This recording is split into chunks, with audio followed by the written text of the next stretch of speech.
So we have to drag them into the peaceful popular resistance. Why we have adopted in 2009 this method of liberation struggle? Because we realized that this occupation is not going to be as effective in the field of peace.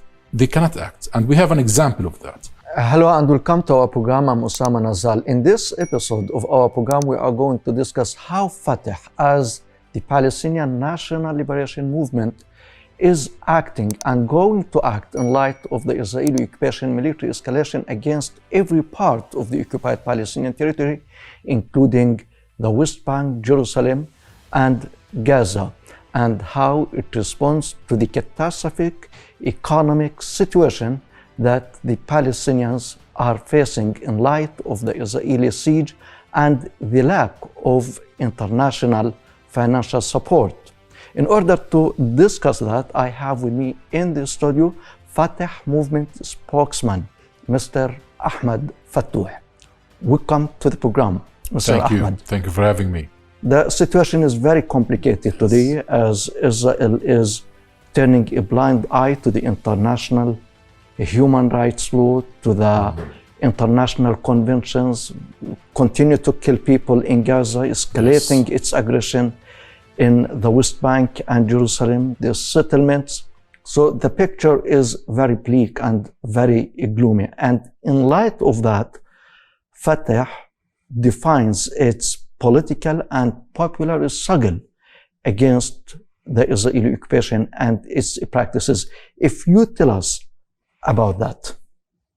First, thank you for having me. And of course, we are passing through very hard times, very challenging times amid this racist, extremist Israeli government that causing havoc and destruction in the region without any care to the international community, to our basic human morals and humanity.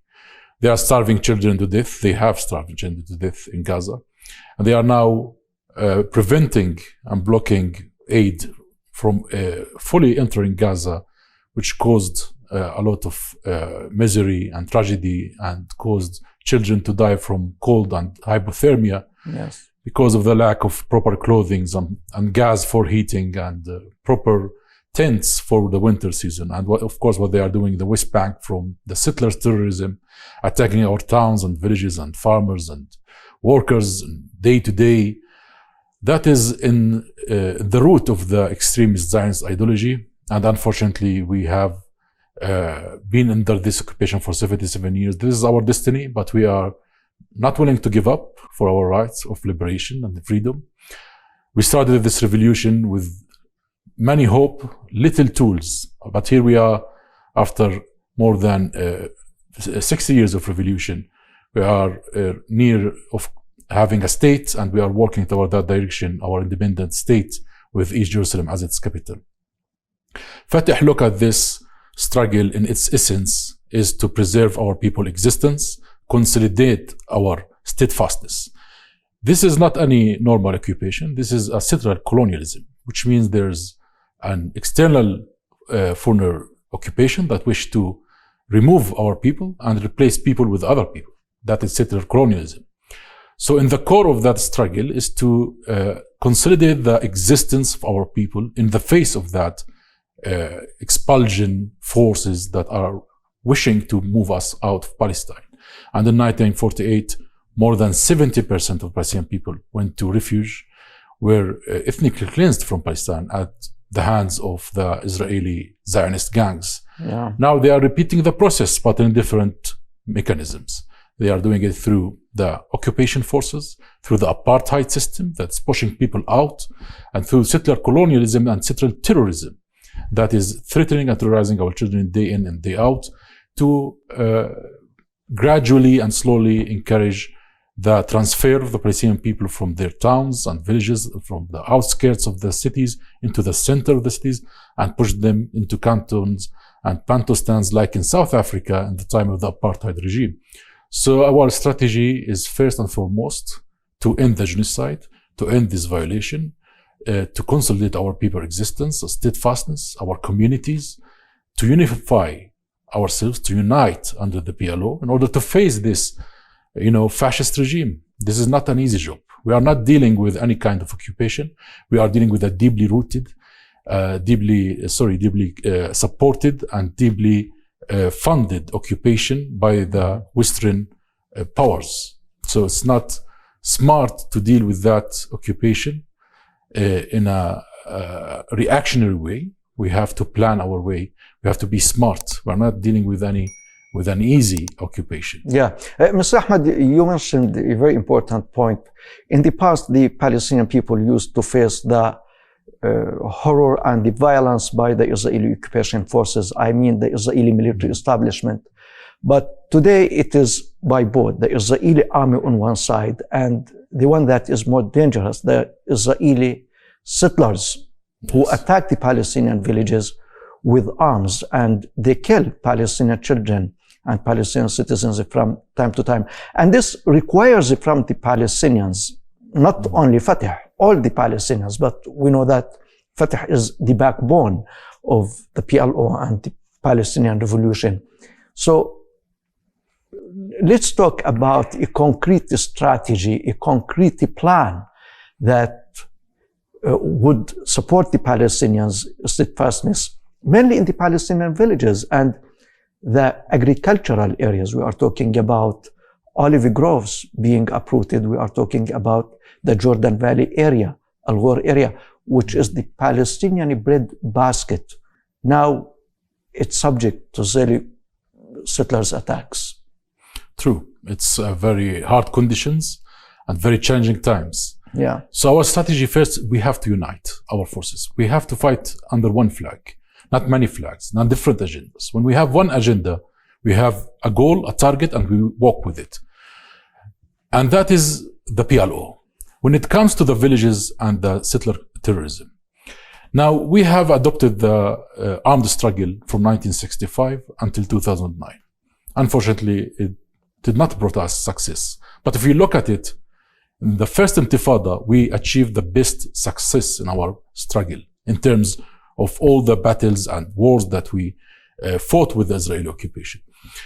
Now we have to be smart in fighting this occupation. As I said, it is deeply consolidated and supported by the Western powers.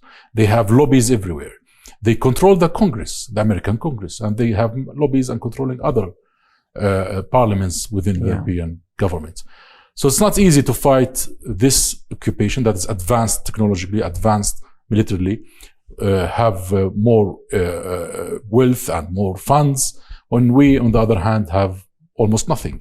But we have our determination, we have our people who are deeply rooted in this land, who will not leave our land, and we have our, smart and intelligent students and doctors and engineers who are working to build Palestine. We have to invest in that. Now, when we are talking about the Israeli settlers, we have to consolidate our communities in the outskirts. We have to activate our popular committees in these towns and villages to guard our village, to guard our olive groves, and also to protect our heritage there. Of course, it's not an easy job. They are, facing a barbaric force, terrorists, extremists, racists, have guns, have weapons, but they don't have our determination. They don't have our brave hearts. They don't have our will to stay and remain.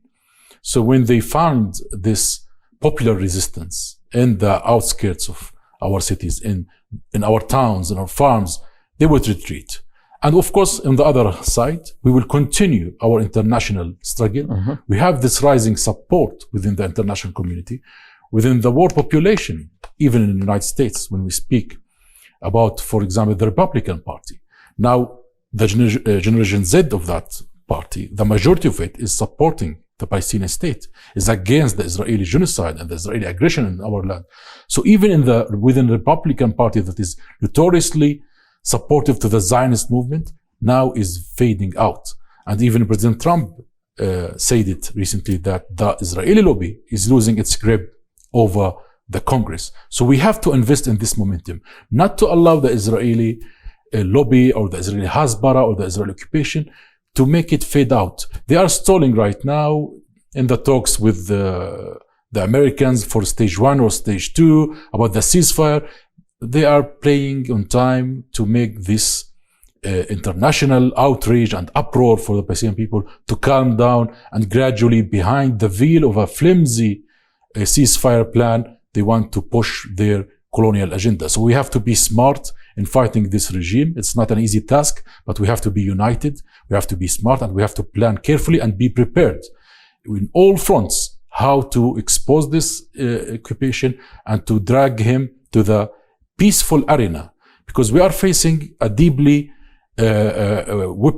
armed and have advanced weapons occupation, but in the peaceful arena they are weak and they have no arms. This point relates to the party-to-party relations, and we are going to talk about that and how Fatah interacts and cements its relationship with the international political parties that have the same attitude towards human rights and justice.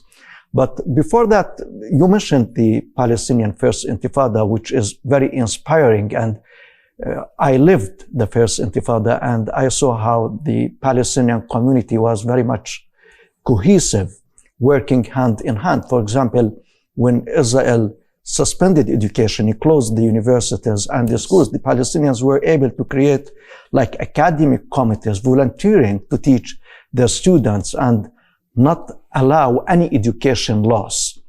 When it comes to the economic situation, committees were established by the national movements, mainly Fatah movement, in order to support the people in need, like sharing everything, like one family.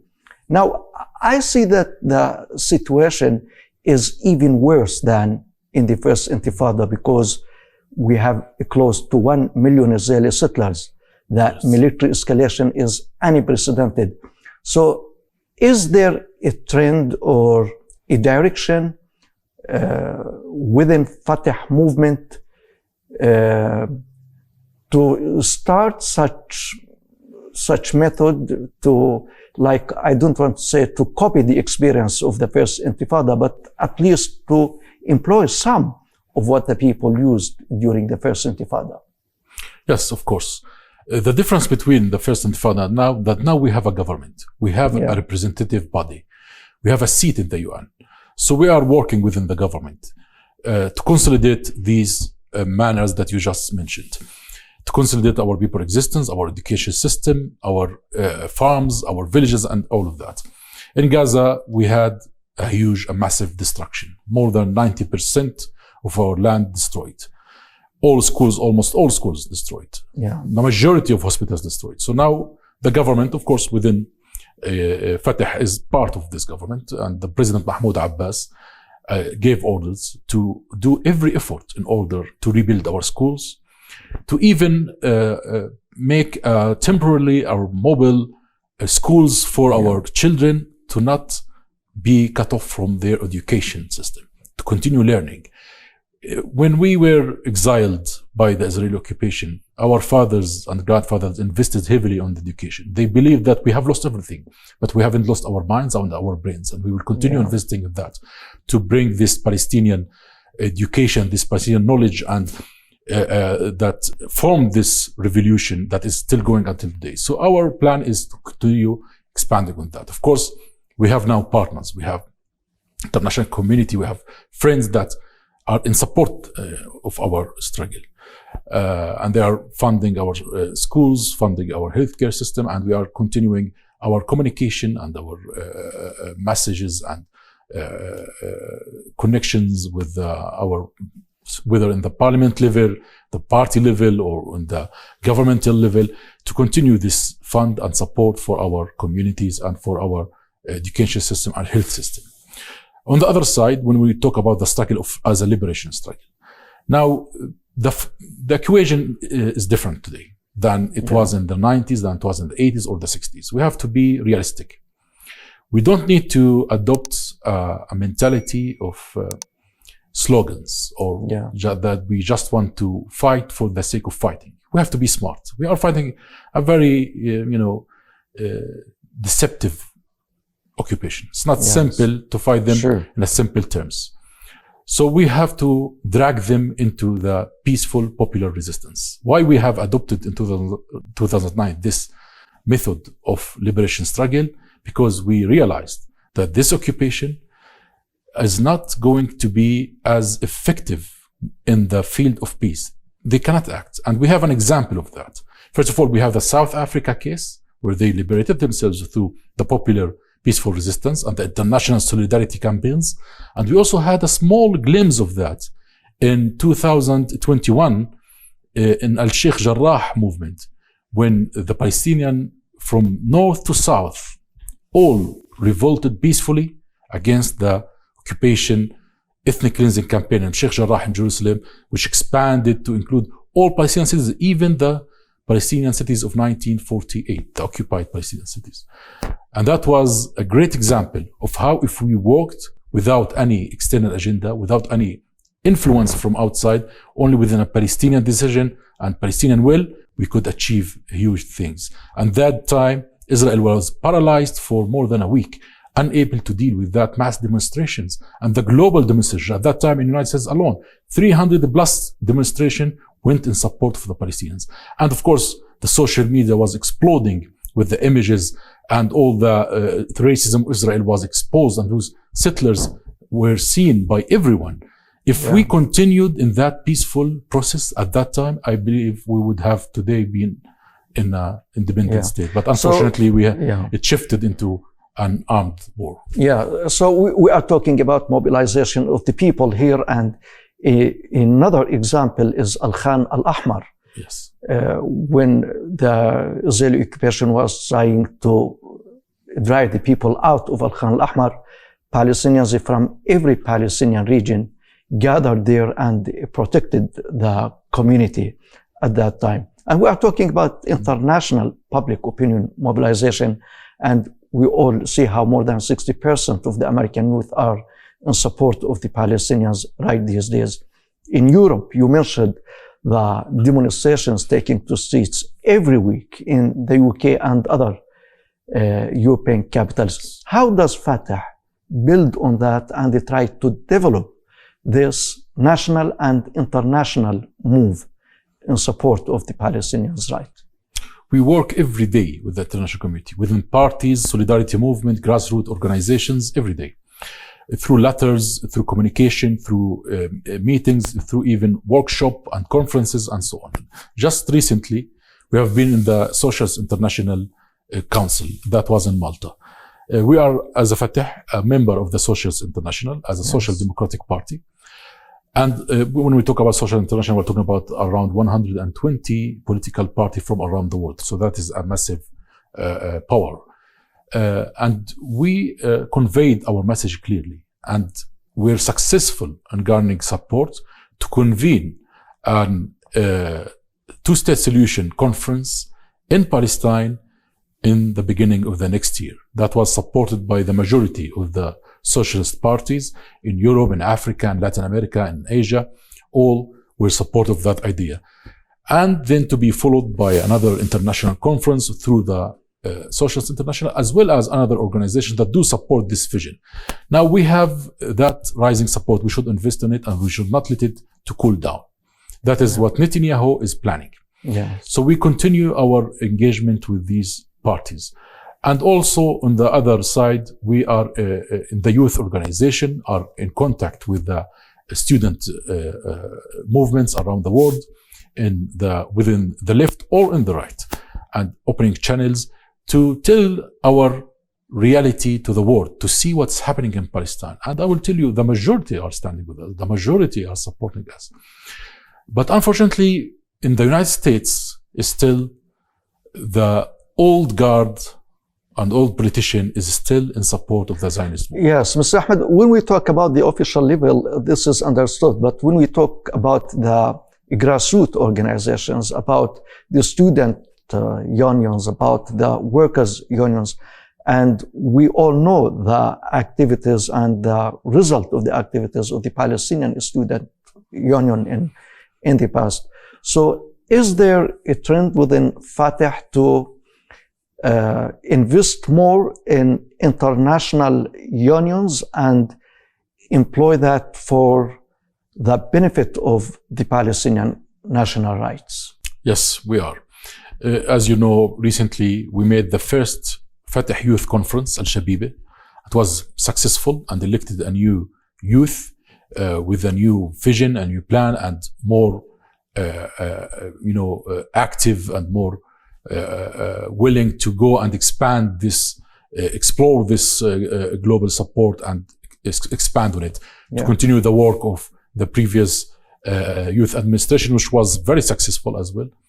So our youth are members in the UC, which is also the Socialist Youth, also members in different world organizations, and they are active within Europe and Latin America and all around the world, conveying our message, telling the world the truth.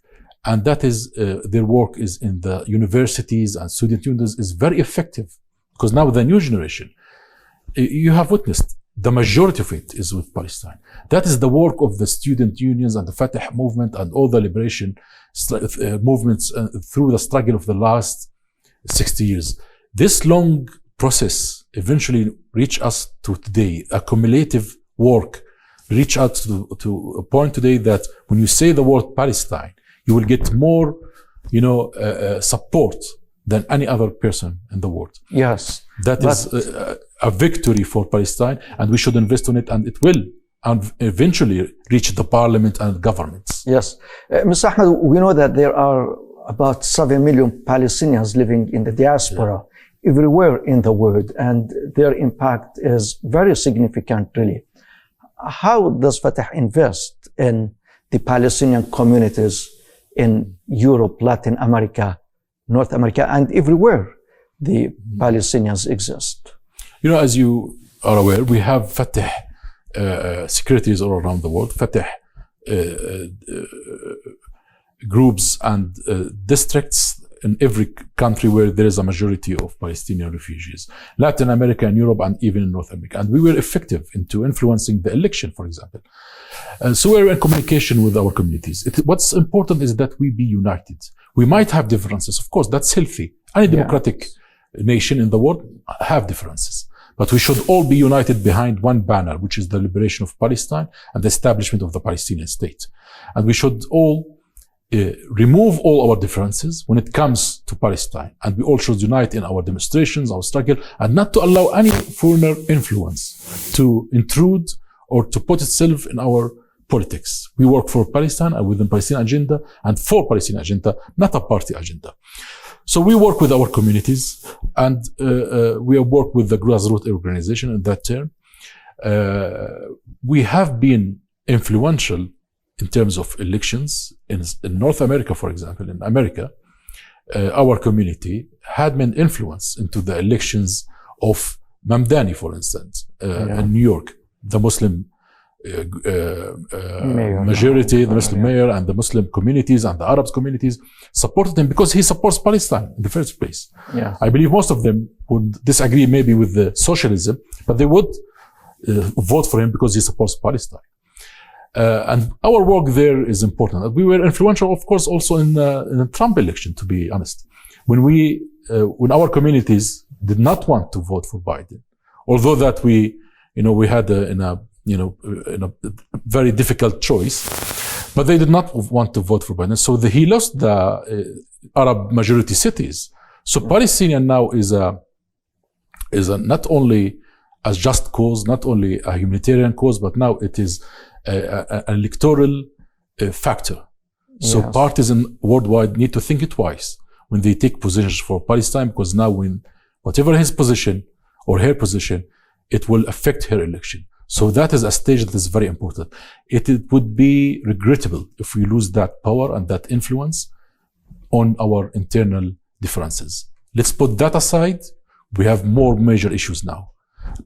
Palestine, our people, to stop the genocide, our Palestinian state, East Jerusalem, our refugees, our prisoners. This is the most important terms. Any other than that, let's move it aside and delay it until the election, and then we could put our differences on the table and elect whoever wish to be elected. Mr. Ahmed, you mentioned the Palestinian prisoners and the suffering, and not suffering, it is a catastrophe really, what they are going through. The different patterns of torture that Israel is enforcing on them. And dozens of them were executed or died because of beating and torture inside the Israeli prisons over the past 2-3 years.